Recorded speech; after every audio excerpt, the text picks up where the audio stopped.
Good morning. Good morning. We're talking about the weight of the roles that we carry. This week we're talking about identity. Identity is Transformational Tuesday, and it's the weight of the roles we carry, you guys.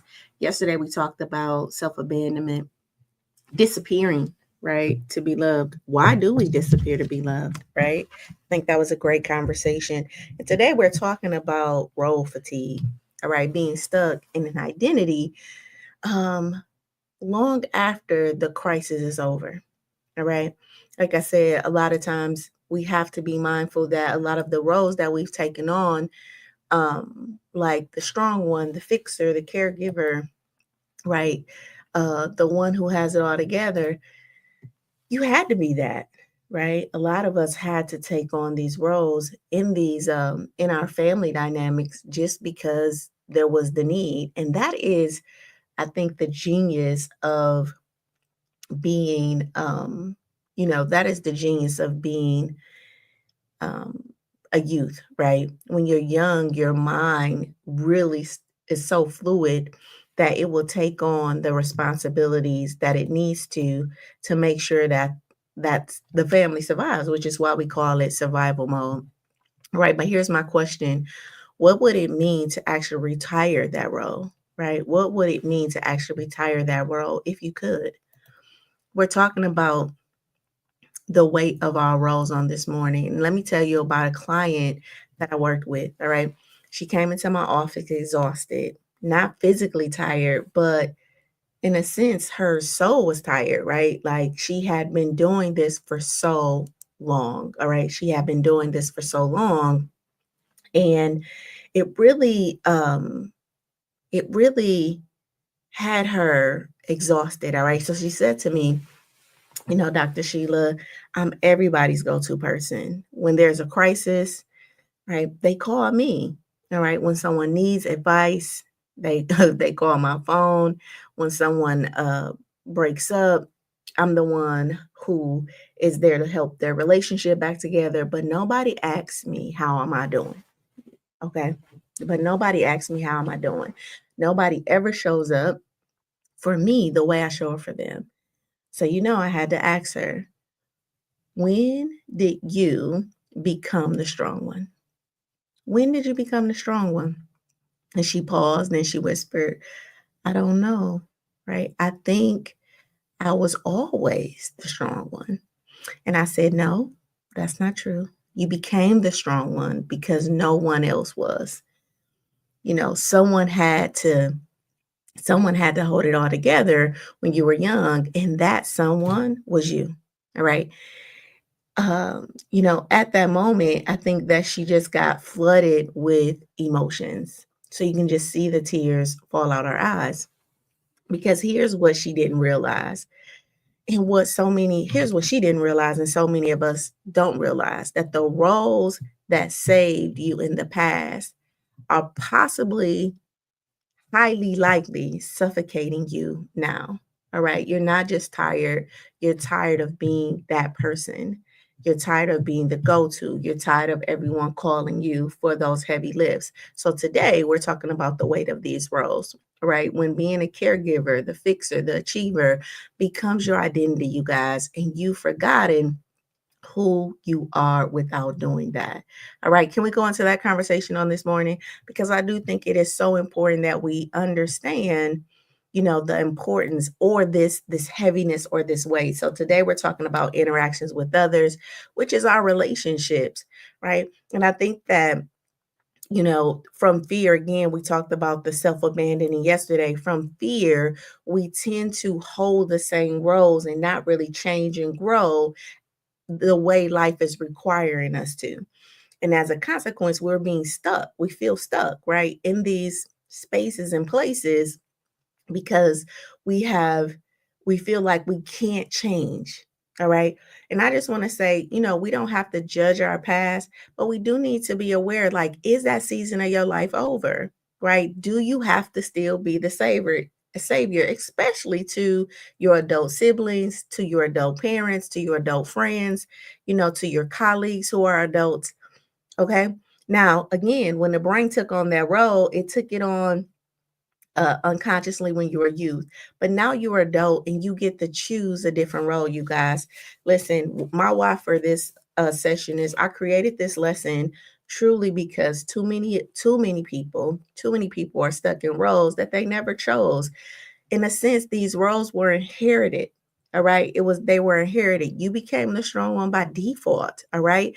The responsible one because it was necessary. The fixer because someone had to fix the problem. All right. So this lesson is about releasing those roles of releasing the weight of role fatigue so that you can what? So that you can finally ask, who am I when I'm not performing this role? All right. And how many of us can actually answer that question? Who am I if I'm not performing the role of the Savior? Who am I if I'm not performing the role of the strong one? Who am I if I'm not performing these roles? And because that question can bring up so much resistance, guess what we do? We go back to the from uncomfortable familiar, or the familiar thing that's uncomfortable. And I do want you to know that your brain, even though your desire wants to change, your brain wants you to be safe. Okay. And so even though this role in this way is nagging you, and it's bothering you, listen, the brain knows it well, right? And so it's going to pull you back into these roles, right? Until you get the courage to step out on faith, to do something different, and to really step into the manual seat so that you can start changing your life. All right. Let me make sure I'm sharing into my Facebook group. I see that it is not connected. So yeah, so I think that some of us are scared because we do feel like, if I change this role, people won't love me. And I just want you to know that, hey, people will learn to love the new, have the courage to really step out and do that. So my disclaimer for today is that this lesson is an educational, informational purposes only. All right. It is not therapy or medical advice. Listening and participating does not create a client therapeutic relationship between you and myself. All right. These lessons, the whole project life or life lessons, the whole life lesson series will help you become, in this lesson in particular, will help you become aware of the roles that you play and how they serve or drain you. All right. And I think it's time for us to do an assessment on, is this role serving the person I'm becoming, or is it draining me and stopping me from becoming the person that I desire to be?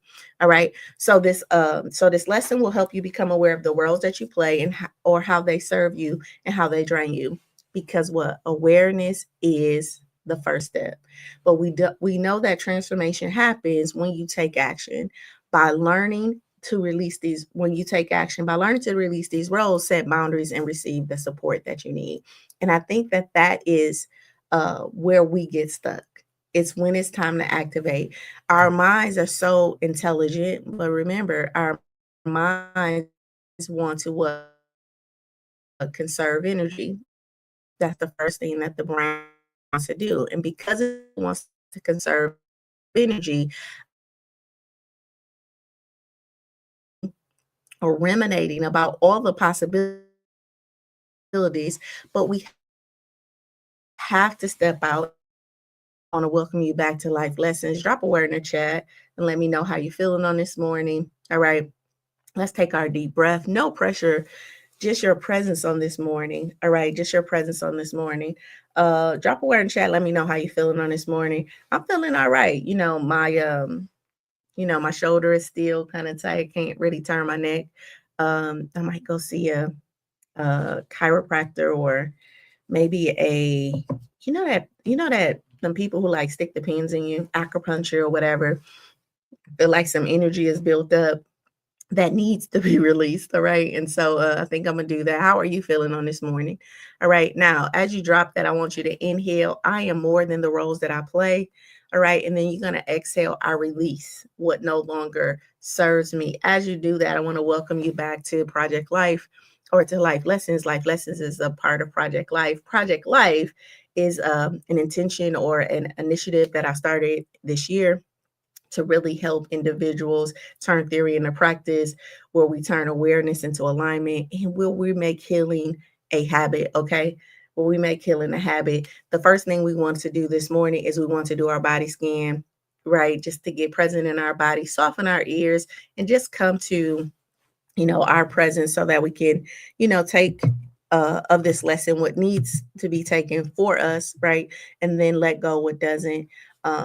And I think it's important that we know that every life lesson is not for you. But if you know somebody that this life lesson is for, make sure that you share that. Okay, make sure you share that with a friend. Make sure you invite individuals to the Elevated Life group, and go subscribe to the YouTube channel. All right, subscribe to the YouTube channel at I Am Shaping Solutions. All right, so let's start our body scan. I'm gonna start with the sun over our head, right? That sun is representing kindness, forgiveness, connection. Okay. As it pours down in our body, it starts at our feet. All right. Again, if you're feeling anxious this morning, we're going to start at our head. If you feel like you need some energy, let's start at our feet. I'm going to start at my feet, right? And I'm just going to go up my body, but you can go down your body, a body scan, up our feet, our legs, our thighs, up every organ in our body, just getting present, right? Being grateful, giving some kindness to every cell in our bodies, down our arms, activating our hands on this morning, right? Coming back, lifting the weight off our shoulders, right? That heart space and shoulder space and throat chakra can sometimes feel a little tight. So let's lift the weight from around that, and bring some kindness into that, up our face, our jaw, softening our ears, activating our eyes so that we can see the things that we need to see on this morning. And then activating our brain on this morning. Good morning, big little brother. All right. And then pouring over outside of our head onto our biggest organ, which is our skin. All right. Okay. So who is this lesson for on this morning? This lesson is for you if you're always the one people call when they need help, that people call when they need help. This is for you if you feel guilty for needing support yourself. This is for you if you overfunction, overgive, and overperform in relationships. And this is for you if you're tired of being the strong one. Ultimately, this one is for you if you've been stuck in a role long after the crisis was over. Now, I don't know if you remember our conversations from last week about carrying our loads and our burdens, right? And the difference between, we used that Bible scripture and we talked about the difference between a load, which is your everyday acts that you do to make sure that your health and well-being is taken care of, right? And then a burden is those crises that happen where we step in, right? We step in, we help one another to get out of their burdens. But a lot of us are not just helping with other people's burdens. We're helping carry their load. And so today, hopefully, this conversation is going to help you distinguish the difference, right? So that you can release, right? Release that role or the need to be that individual who is carrying the weight of these roles because you're not in a crisis anymore and that situation is not realistically, all right, there's not a crisis present. I know that we make things a 10. All right. All right. So a person's lack or survival mode can make them request something and it feels like it's urgent. All right. But in our adult minds, we have to learn what is the difference between what's urgent and needs to happen right now and just a need, right? Like just really a need. And I think that when we're out here helping people using our most valuable asset, which is our time, using our resources, right, to assist people in what they perceive as a crisis, and that act starts to drain us, then we need to be responsible enough to be able to distinguish and set those boundaries. All right. So again, we're talking about the weight of the roles that we carry. When you're being a caretaker, when you're being the fixer, the achiever, and when those roles become your identity. Listen, you didn't choose these roles, all right? These roles actually chose you, all right? Because someone had to step up. But here's what nobody told you, that the roles that protected you in the past are suffocating you right now. All right, they're suffocating you right now. And the cost is your energy, your peace, your most valuable asset, which is your time. All right. And your ability to receive. And I think if you don't hear anything, when you are the fixer, the strong one, right? That is a very masculine energy, right? It's a very doer's energy. And feminine energy, and this is for male and female, right? Feminine energy is a very feminine, is a very receptive energy. And when we're in this masculine role all the time, or this masculine energy all the time of doing, then it's very hard for us to receive.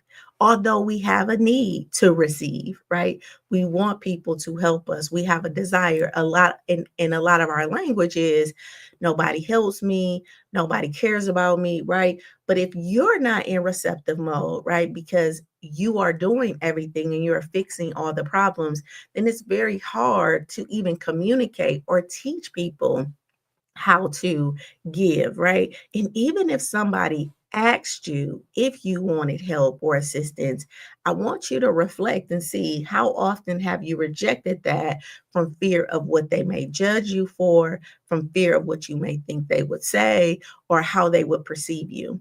All right, if you even ask for help. All right, or if somebody offered it, offered it, would you actually receive it? So on one hand, you're complaining that nobody's helping you, but when the help is offered, are you actually receiving it? All right. So our focus on today is another client. All right. She was the eldest daughter, all right, and the responsible one, the one who raised her siblings when her parents couldn't. All right. She was 12 years old when she had to become the caretaker. And by the time she got to my office, right, she was still a caretaker. All right. She was still the caretaker. Everyone in her family called her when they needed something or when they needed anything, right? Money, advice, a place to stay, emotional support, right? But uh, but no one was there to really help her. All right. All right. No one was there to really help her. She said, I don't know how to stop being this person, though, right? If I stop fixing everyone's problems, who am I? If I stop fixing everyone's problems, who am I? And I'm gonna call her Lisa because that's gonna help me um, tell the conversation. So just say me and Lisa are talking back and forth, right? And Lisa is very successful, and I do want us to understand that when we take on these roles as the fixer, as the problem solver, you are a highly intelligent individual, right? You have a huge capacity for taking care of people. So you may have a be very resourceful, all right, which communicates like, hey, I can help, right? And every time a problem comes up, because you have deemed yourself the fixer, 9 times out of 10, your name is the name that comes up. All right. So Lisa wasn't just tired from all of her jobs, right, that she had. She was tired of this weight of being the caretaker. So, like I said, when she said that she doesn't know how to stop being this role. When we dug down deep into it, you guys, Lisa just had a fear of being rejected. All right. Somewhere in Lisa, she felt like if I tell them no, they are going to judge me and they're going to think I don't love them. All right. And that is my question that I have to ask you today, right? Because when she said that, I posed the question, so who are you without doing these roles? And she really didn't know, right? She really hadn't taken the time to truly discover who she was. So, my question for you today is, who are you without the role? All right. All right. I spent months with Lisa, really helping her retire her caretaker role, right? Not by abandoning her family, but by releasing the responsibilities that was never hers to carry. All right. Was never hers to carry. And guess what happened? Guess where she's at now? All right. Her family got very upset at first, right? Very upset, very, very, very demanding, right? Her husband didn't support her in the beginning. All right. They accused her of being selfish, right? And of changing. And one of the big things that I help clients to do is instead of defending that, step into that because you are changing. You are the one who's changing.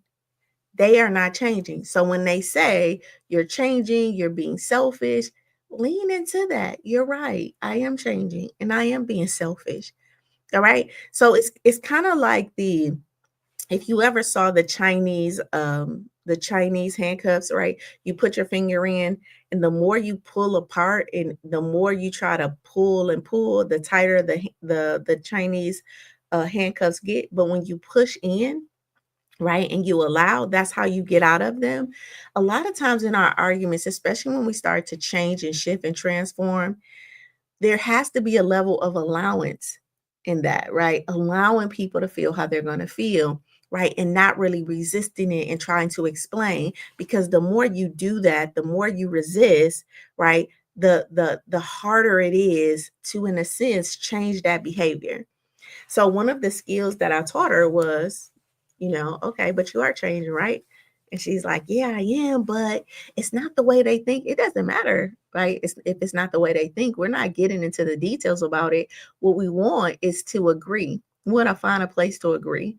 And the agreement is, yes, I am changing, right? The agreement is, yes, I am being selfish, right? Yes, I am thinking of myself, all right? Because when you lean into that, right, you actually release yourself of a lot of the emotional weight from trying to prove yourself. Does that make sense? If that makes sense, put a heart in the chat, right? And Lisa finally got the opportunity to meet Lisa, not the fixer, not the rescuer, not just her, right? We went through her boundaries, we upgraded her values, right? And she was able to rewrite these relationships, you guys. I tell you, I was 15 years old. I was a provider, the responsible one, the strong one, right? The one who wore armor, especially when I started as an entrepreneur. I was ready for the fight. I was ready for, to solve the problem. I said I was like Olivia Pope, right? And I had what's called control chaos, right? And I really did think that that made me valuable. And I thought it made me irresistible until I actually realized that what I created, right, in this dynamic of family, I could not sustain. It was not sustainable. All right. And it left me bitter. It left me empty, right? It left me with daily chronic headaches, right? In some way, I had to what? I had to just let it all fall, right? Let it all fall. And that was the best decision that I made. But I didn't do that with the support. Like I didn't go to therapy. I didn't have a coach. And I do feel like if I would have had those supports, you know, um, the I guess I would say the healing process would have been a little bit more efficient. Like I would have learned, it could have been accelerated, but I didn't know that at the time. Even though I was a therapist, I still had this ego where it's like, I can do this myself, right? I can fight through this. I'll make it happen. And in doing that, I think it was, like I said, I found the eye of the storm, but it definitely felt very lonely. All right. And so I would never uh give the advice for somebody to do it like that. I would say, hey, find you a coach, find you an accountability partner, go through a discovery stage and be more strategic about how you choose to transition your life, right? That could have been a fatal flaw the way I did it. But because I was in survival mode, like I said, because my ego was strong, I'm just like, you know what? F it. Let it fall. Okay. All right. But that was the best decision that I made. After which I did get a therapist and a coach. And I still have coaches and therapists now. All right. So here's the mirror moment. I want you to ask yourself, what role am I tired of playing? And what would it mean to actually retire it? Okay. Take your breath and let that sit in your body. All right.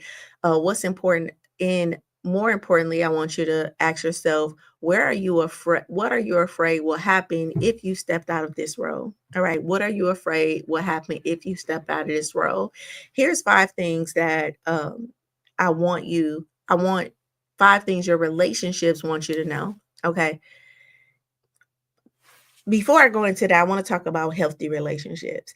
Sometimes I have a lot of people that I follow on social media, and there's healthy dynamics, right? Where I'm listening to people and they're talking about the healthy dynamics of the relationship. I mean, one guy has said, like, if a guy doesn't basically ask you to be his girlfriend in three dates, he's just not that into you. And I think the maybe the wounded part of me was like, "Wait, what? 3 dates? I don't even know if I wanna be with you after 3 dates," right? But I do think that in healthier dynamics, in clarity, and I think his point was when you're clear about what you want, right? then you're dating with intention. All right. And so by the third date, the guy has asked enough questions. There has been enough conversations for him to make the decision, right? Whether y'all can be together, right? Go to phase two of your relationship or not, right? But that 3 days, it did something to me on the inside that made me feel like, oh, well, am I clear about what I want? So when we think about relationships, I said that to say that clarity is so important, right? And to be able to release the weight of these roles, I think we've got to get very clear, right? Because the clarity is a part of the healthy dynamic of your love of self. Being clear in your values, clear in your intentions, clear in who you want to be as a friend, who do you want to be as a mate, right? Who do you want to be as an employee, right? Who do you want to be? What is that intention? So when you're acting in alignment. All right. So here is 5 things that your relationship wants you to know. Your relationship wants you to know that it does not need you to be the strong one all the time. All right. Your relationships want you to know that it does not need you to be the strong one all the time. People who truly love you don't need you to be invincible. All right. People who really love you, they don't need you to be invincible. They need you to be human, right? Vulnerability deepens connections, you guys, more than your strength or you being the strong one will ever do. All right. And if you think about it, if you're always the strong one, then there's an imbalance in the relationship. All right. So if you're always doing and solving the problem, then it's very hard for that individual to, in a sense, see you eye level. All right. They feel like they're the needy one and you are the what? You're the fixer. All right. So even in our intimate relationships, we have to have space, especially women, to allow our men to, right, to solve their own problems, right? To manage their own emotions, right? We have to do this with our kids, allow them to solve their own problems. Because if we're always coming to the rescue, a big part of that is shifting the dynamic. And then you're like, well, I'm tired of being the mother and I'm tired of being the strong one. But you are creating that by always going in solving the problems financially, thought wise, and otherwise, right? And so we definitely want to be mindful of that. All right. Number 2, your relationships want you to know that your value isn't in what you do for the relationship. Right. So your value is not what you do for the relationship. If someone only values you because of the role you play in the relationship, they don't actually value you. All right. Real love sees the person. All right. Not the performance. All right. And this is a big fear for us because if I stop doing this, will they still love me? Well, the truth of the matter is that they may not have loved you anyway. That love may have been conditional based off of what you provide. All right. And so I need you to know that it's so important that you know that your value isn't what you do, right? It's who you are. And that is the work, right? Stepping from the do, that masculine energy to just your being and knowing that your being is enough. And I know we watch social media and we see and we have attested our worth to our relationship status. We have assumed our worth to be equal with how much income we have in. We have assumed our worth to be how beautiful we are, how aesthetically, how we look in our clothes, what kind of shoes we have, what kind of car we drive. And I know that this is perpetuated throughout communities, right? But the truth of the matter is that those things do not determine your value, nor do the roles you play for people determine your value. You are valuable, right? Without those things. Number 3, the relationship needs you to know that you taught me to need you. All right. So the relationship wants you to know that you taught it to need you. We teach people how to treat us. And again, in the most healthiest way I can say it is how you treat you is how people treat you. All right. So if your yes is yes and your no is no and you can stand in that, then people will honor that. But if you're saying yes when you really want to say no, if you're bitter, if you're hostile, if you're self-abandoning, if you're lying to yourself, okay, if you're doing those things to you, then know that you're opening a door for your relationships to do the same. All right. Number 4, I can handle my own problems. Your relationship wants you to know that the people, right? They can handle their own problems.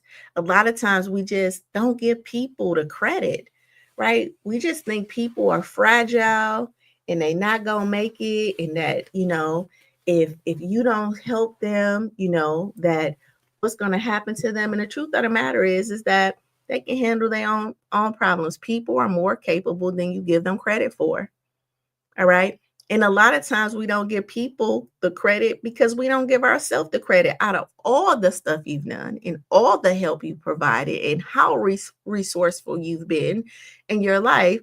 I'm amazed at how many people still feel like they're not enough or not worthy or not confident. And when we go through that inventory of skills and transitional skills and roles that they take on and all of these things, it's like a deep treasure box of value that individuals hold, but you can't see in another person what you're not willing to see in yourself. All right, so people are more capable than what you give them credit for, and when you stop rescuing them and you start if when you stop rescuing them, they start rescuing themselves. All right, that's not abandoning anyone, that's empowerment. What's coming up in my spirit is, a bird. At some point she pushes her birds out the nest, right? Why? Because she can't teach them how to fly, they have to learn on their own. So yes, our children are going to get in situations very sticky that they're going to have to figure it out, right? Our friends are going to get in situations where they're going to have to figure it out, right? Our mates are going to get in situations, our coworkers. All right, we don't have to go and be the connecting dot, the bridge, right, and solve everyone's problems. Now, with that being said, we can. I think that when we think we saying no to them, right, that in some way they're not going to be capable of solving this. And I'm like, just try it out. All right, they'll figure it out. If you don't feed them, they gonna eat. All right. If you don't help, they will figure it out. You are not their only resource. Okay. All right. And if you think you are, then I think that's a you question to ask. Why do I think I'm this person's only resource? And why do I want to be? All right. Number 5, the last thing that your relationships want you to know is that I want you to show up for you too. All right. Your relationships, a healthy one, wants you to show up for you too. Okay.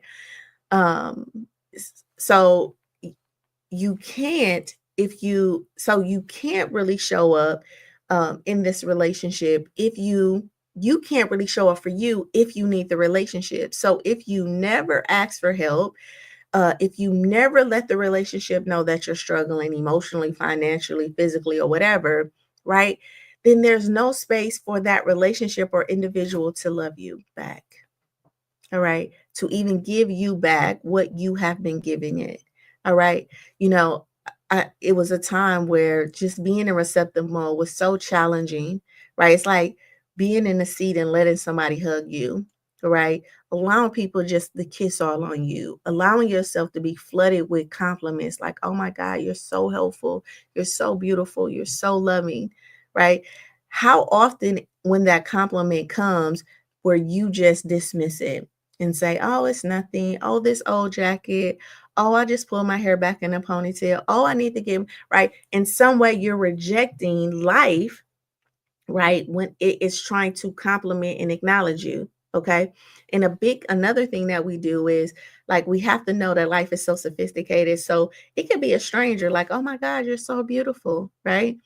In a very sophisticated way that, we would or say like you're so beautiful, you're so helpful. In a sophisticated way that you reject that is by saying, yeah, I wish my mama saw that, or I wish my husband saw that about me, or I wish my kids knew that, or tell my kids that, right? In a way, you're still rejecting the compliment instead of just saying thank you and sitting in it, because that is what you have asked, that is what you have prayed for, but we have attached who we're going to receive from, right? So I'll receive the compliment if it comes from my kids who I've done so much from, my friends who I've done so much for, my parents who I've done so much.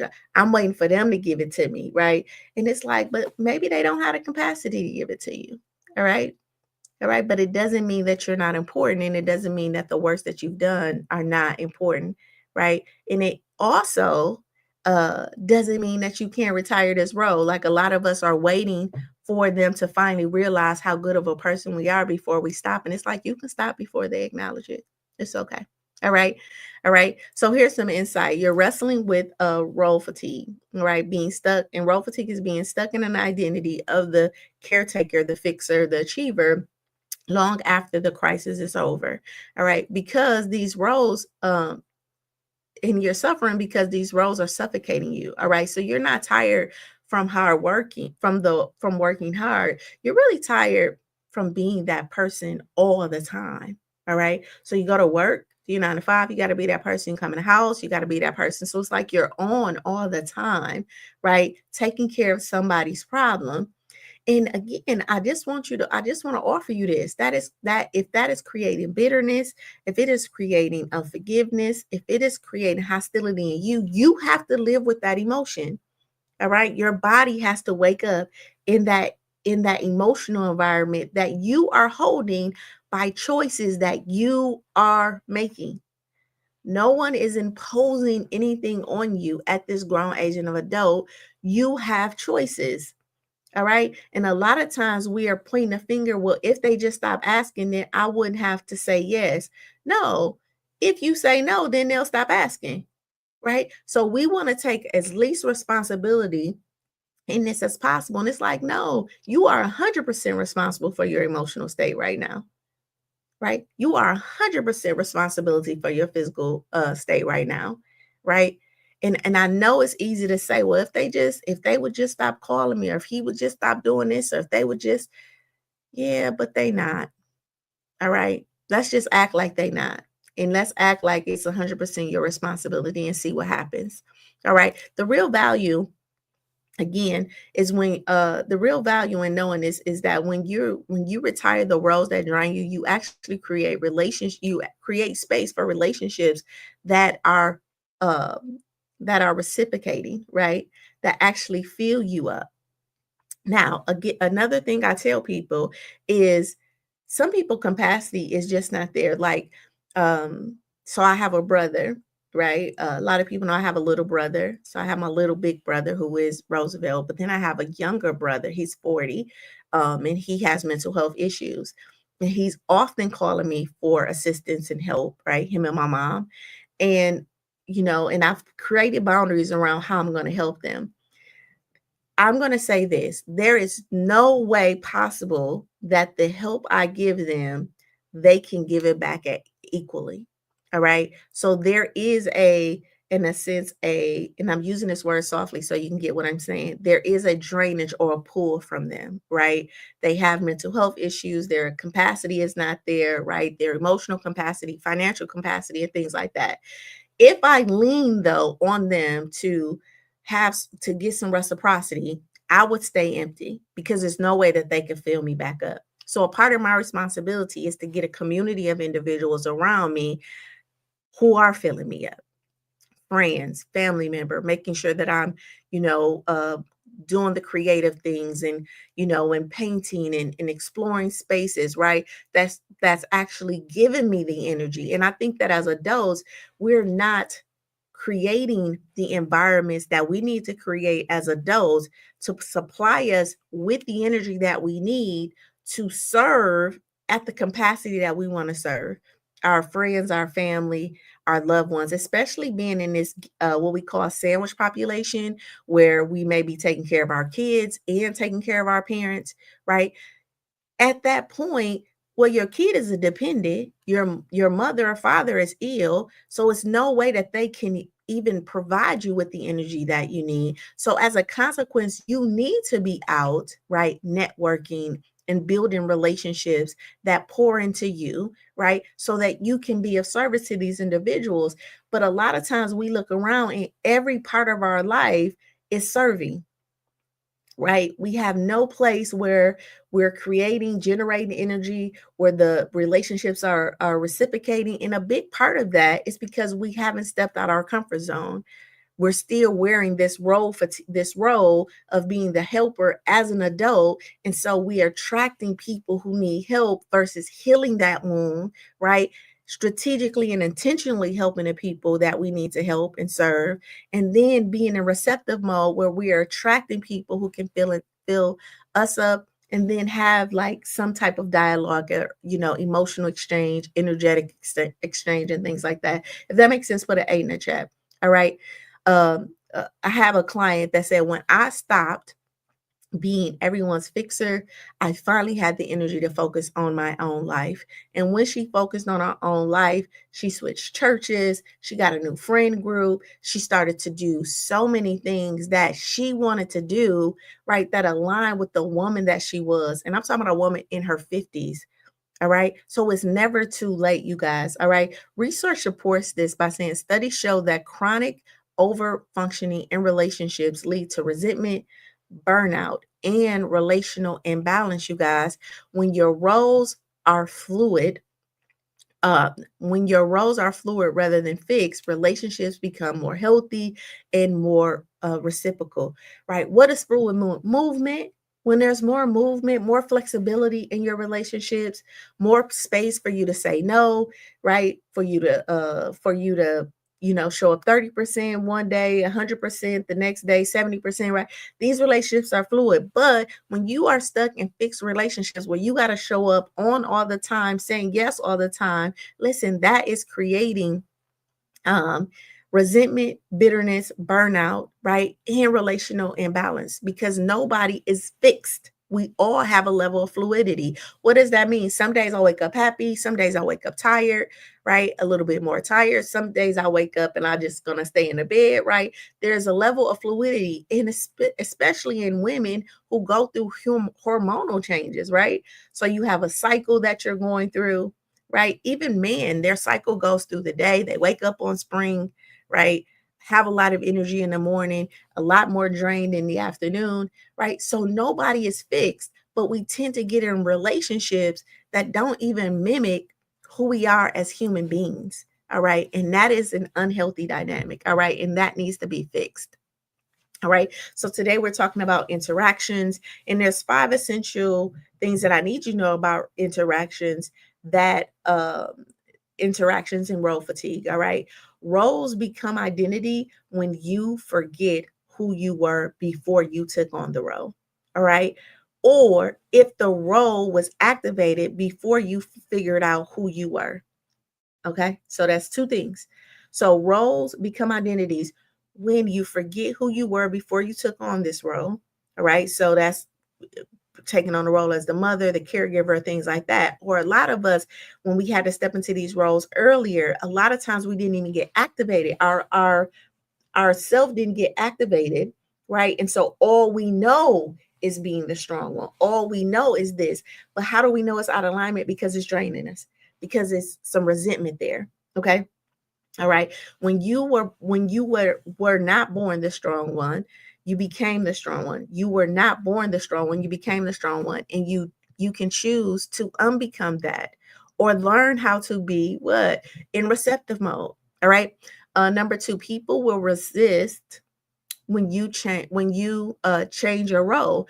People will naturally resist when you go to change this role. All right. There's no way around it. There's no way to fix that. But people resist. Why? Because the brain don't like change, right? And the relationship has been fixed. So if this relationship was fixed this way, and then you raised your hand up and you said, hey, I'm about to change the dynamic, right? There's going to be some resistance to that. That happens inside of us when we change, right, our habits, and it's going to happen within the relationship. So we have to prepare for that, because the big part of it is because the people, they have benefited from you staying the same. They have benefited from you being in this fixed state. All right. But their discomfort, you guys, is not your responsibility. And one of the things that we have to release at this growing age of an adult is the responsibility of other people's feelings. We have taken on so much of other people's feelings, like, and we allow people to say it, like, you made me upset, you made me do this, you made me. No, that was a choice. I did something, and you chose to be upset about that. You could have chose to let it go. You could have chose to forgive me. You could have chose to breathe, right? You could have chose another thing. And here's the thing. Maybe what I did upset you, right? It may have upset you, but I'm not responsible to regulate that in you, right? As adults, we need to learn how to regulate our emotions, right? Digest those emotions. And it's not your responsibility to do that for another person. They need to have some conviction, right? And some understanding to be able to balance that themselves. Number three, retiring a role doesn't mean that you're abandoning people. I think we need to disrupt that belief. All right. That you moving from a fixed state to a fluid state, or you saying turning your yeses into nos, that is not abandonment, you guys. It means that you are releasing a responsibility that was never yours to carry, not as an adult. All right. You can still love them without fixing them, without solving all of their problems. Now, that may be a new way of love, right? That may be a new language for you. But guess what? That is where your growth is, learning how to love without these conditions, learning how to love without performing, right? These are the spaces where you have a great opportunity to grow and learn and understand you. All right. Number four, new roles require practice. You've been a caretaker for decades. That means 10 years upon years upon years. All right. Learning to receive or to be a receiver will feel uncomfortable at first. That's growth, you guys. That's not failure. But when you practice that enough, when you practice receiving, right, your yes, when you practice receiving compliments, it will get easier. All right. It will get easier. But we have to get comfortable being uncomfortable and as we transition, expand, and heal. All right. And here's why, because that is where our growth is. But here's another insight for you. You are uncomfortable right now and you're tolerating it. So why not choose to be uncomfortable in your growth when you're choosing to be uncomfortable in your uncomfortableness? Okay. So it's either you're going to choose to be uncomfortable on your in your wounded person, or you're going to choose to be uncomfortable in your wisdom, in your wise person. But you're not ever going to get over this uncomfortable thing. And I think that too many coaches, too many therapists, too many, I don't know, internet people have made it seem like, and sometimes even religion has made it seem like, you know, when you start to heal or when you do things right, like in a sense, you're not supposed to feel that, and joy is supposed to happen, and you're going to be happy all the time. And it's just not true. You're an emotional being. You are a fluid being. You're going to go through emotions for the rest of your life. All right. Happy emotions, joyful emotions. Here's the great part though. When you are in your wisdom, when you are in your healing stage, when you are growing, you have access to way more healthy emotions or expansive emotions like joy, happiness, connection, intimacy, relationships that reflect you. You have way more access to those emotions than you do from the constraining emotions. All right. All right. And then number five, you are allowed to evolve. All right. The roles that served you at the age of 15, at the age of 8, in your 20s, okay, they don't serve you at 35, 45, 55, and 65. All right. You are allowed to change. And if nobody has allowed you to change because they have you in this fixed state, listen, I want to encourage you to encourage yourself and give yourself permission. Like you can change and you can evolve. Nothing stays the same. Okay. The grass that you're looking at right now ain't the same grass, right? It went away and it came back different. The leaves that we're looking at, they're falling, right? It's only for new leaves to bud. All right. The air that we breathe is not the same air. So nothing is the same. So why do we feel like we have to show up the same? Right? Year after year after year, decade after decade, we have to be the same person. You don't. All right. All right. If that makes sense. And if you like that, put a heart in the chat for me. All right. Let's get to our biblical wisdom. We have Matthew 11:28-30. Come to me, all you who are weary and burdened, and I will give you rest. Take my yoke upon you and learn from me, for I am gentle and humble in heart, and you will find rest for your souls. For my yoke is easy, but my burden is light, you guys. That's Matthew 11:28-30. The interpretation, listen, this verse isn't about religion, it's about release. All right. Come to me, all who are weary and burdened. All right. You're weary because you have been carrying burdens were that were never yours. All right, that you've been carrying burdens that were never yours. You're exhausted because you've been playing roles that were never meant to be permanent. All right, they were temporary roles that you were meant to play, meant to uh they were temporary roles that you were meant to stay in for a season. All right. So when the scripture says, my yoke is easy and my burden is light, the God within you, your authentic self, your divine design is telling you, you are never meant to carry this much weight. All right.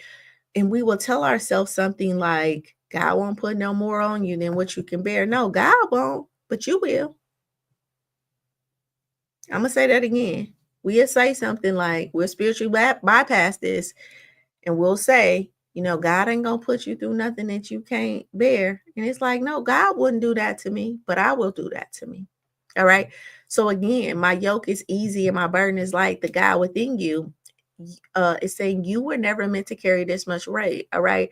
The roles that you've been playing feel heavy because they're not yours. All right. They're not yours to keep, not in adult relationships. And a lot we're complaining about our adult relationships, and a big part of it is because we ain't allowing people to be adults. We ain't allowing people to have their temper tantrums, right? Right. I tell people right now, I put myself in timeout. Okay, why you? Oh, I haven't talked to you in a minute. Oh, yeah, I put myself in timeout. Right, I had to get my emotions together, right, because I wanted to remain respectful to you and me. Right? I didn't want to disrespect you, and I didn't want to disrespect myself in front of you, right? So I take a time out. It's okay, right?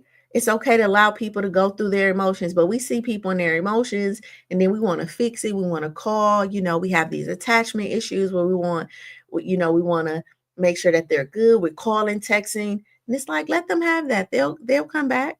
But it's this fear of being rejected. All right. So again, the weight that you're carrying in these roles this was a weight that was never meant for you to carry, and the roles that you've been playing feel heavy because they was not yours to keep. All right, there were temporary roles. All right, neuroscience supports this in that when you chronically overfunction, right, when you chronically overfunction, your brain's reward system, which is the dopamine pathways, they deplete, you guys.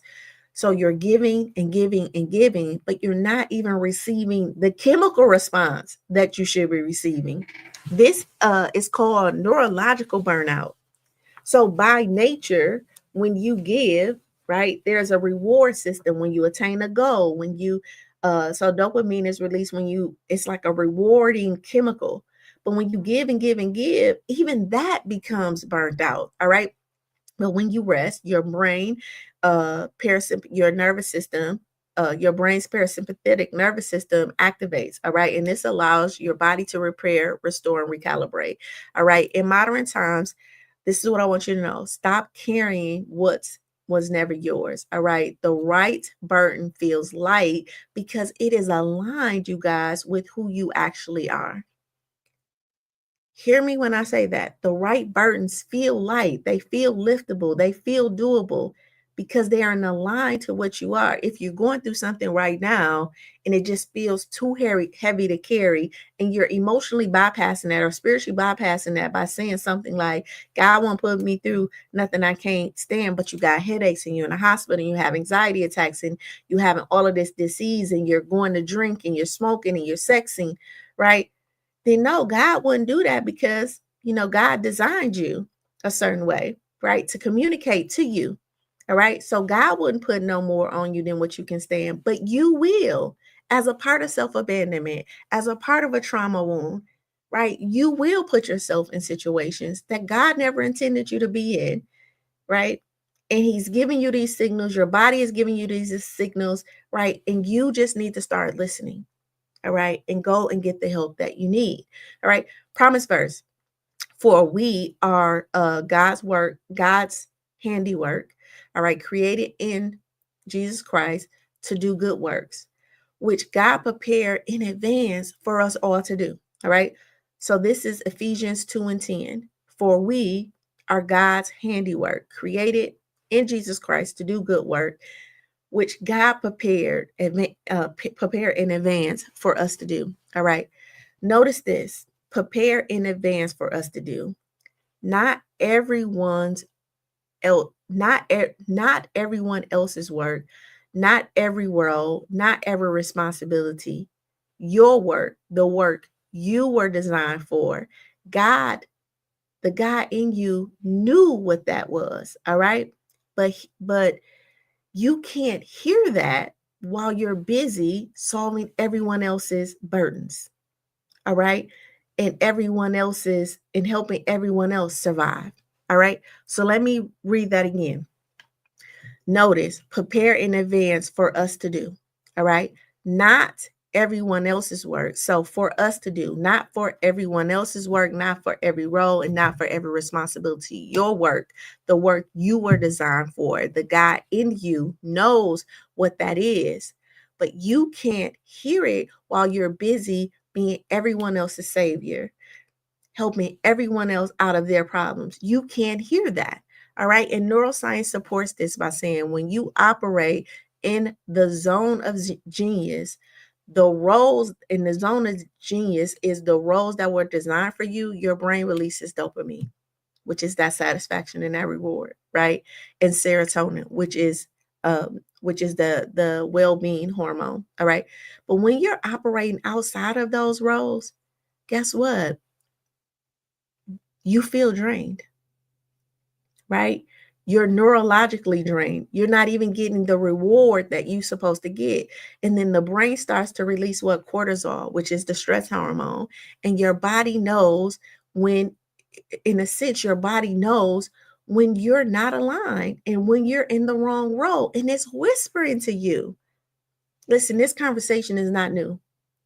I'm just reminding you of what your body has already signaled to you over and over and over again. You were designed for a specific work.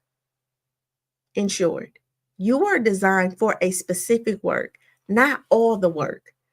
Not all the work in your relationships, not all the work in your job, not all the work in you.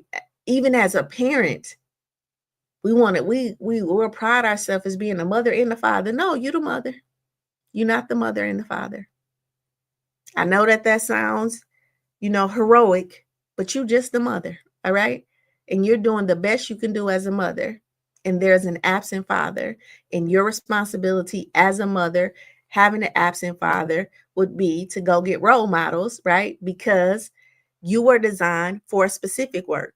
And when you're trying to be the mother and father, you out of alignment. All right? All right. When you're trying to be the all in a friendship and you're trying to be every type of friend, no, you're a specific type of friend. And I love my friend group because we are all different, right? You see us and we're sitting at a table and you have the intellectual light, you have the creative one, you have the hip hop one, you have the spiritual one. Like we're all different and we bring those unique characteristics together. Why? Because you were designed for a specific work, not all the work. All right. Your only job in this life is to discover what that work is. All right. Discover what is yours and release what is not yours. And that is going to take some assessment, some evaluation. That's going to probably take some tears, some grieving. It's going to give you some happiness and some contentment and some peace. It's going to ruffle some feathers. All of the stuff that you think is going to happen, it's going to happen. But the thing that you don't know and you don't have access to is the liberation that you're going to feel, the freedom that you're going to feel, the relief you're going to feel, because guess what? You haven't felt it. So you can't even pull on that, like, oh, the relief I'm going to feel. You don't even have, your mind doesn't even have access to that. And so this is where we extend faith, right? And know that something has to change, do the work so you can absolutely start to feel though that feeling of alignment and contentment. All right. So place your hand on your heart. All right. Take a deep breath. Hold in, exhale fully. And now I want you to speak this intention. I release the lie that I have to be the strong one all the time. I receive the truth that I'm allowed to rest. I give myself permission to retire roles that drain me. I give myself permission to carry. I give myself permission, and I give others permission to carry their own weight. And I am safe. I am so safe. I am absolutely 100% safe releasing what was never mine to carry. All right. All right. Take a deep breath in, receive it. All right. And breathe out. All right. So, my question for you is, how does it feel to in your body to know that you don't have to be the strong one anymore? All right. Let's put this into practice. List the roles that you've been playing, if it's the parent, if it's the leader, the friend, the fixer, etc. All right. Next to each one, I want you to write, this role serves me how, and this role drains me how. All right. And then I want you to choose one role to retire this week. Announce it to yourself and one trusted person. You can even DM me it if you want me to, and I can hold you accountable. Okay. All right. You can join Project Life if you're ready to release these roles and feel like you need that support and accountability as you start to transition. All right. Right now, I think we're going for $47 a month. And you can get that at sheetalittle.com/backslash life. All right. Your journal prompt. What role am I tired of playing? And what would it mean to retire it? All right. And here's your audit for today. Your audit is the role. I want you to say, the role I'm most tired of playing is what? All right. I'm afraid that if I retire this role, what will happen? That's the blank. All right. One way I can start releasing this role is by doing what? All right. And then freedom from this role would feel like what? And if you can't answer those questions, that's okay, right? This is where the project comes in so that you can get the language that you need to be able to get the clarity that you need. Because again, the more clear you are about your values, your boundaries, right? The more intentional you can be about your yeses and your nos, right? And then the more healthy your relationships will start to become, right? And the more balance you could have in life. And even at the times of focus, right? You will have an understanding or the energy to sustain that focus, right? Because of the clarity that you're able to gather. All right. The intention statement. Today, I choose presence over performance.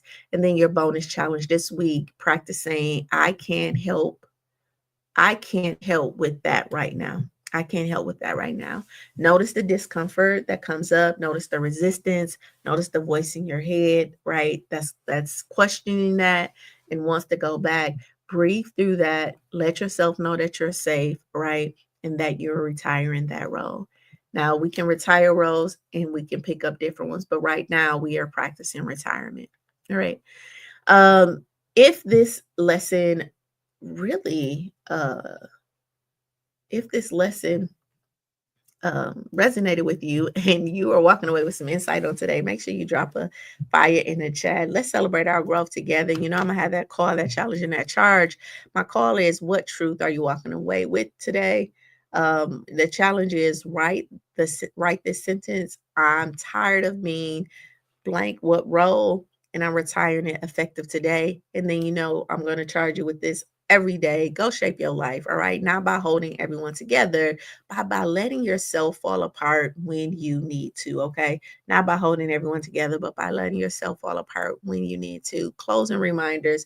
You became the strong one because no one else did. All right.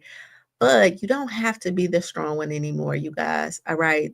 The roles that you saved, the roles that saved you is now suffocating you. And today you're giving yourself permission to retire them, not to abandon people, right? But to release the responsibilities that was never yours to carry. All right. It's about holding each other accountable as being adults. All right. And a part of the best thing I could do for you is to hold you accountable to being an adult. Tomorrow is Gratitude Shift Wednesday, and we're talking about comparison, you guys, the thief of identity. All right. The thief of identity. So I will see you soon. I'll see you soon. Your takeaway: the roles that protected you in the past are suffocating you in the present. So tonight, I want you to look in the mirror and I want you to say, I am more than what I do for others. And I am allowed to rest because you are. All right. And this lesson is truly your permission slip to retire those roles that no longer serve you. And that could start today. And it may be a lifelong process.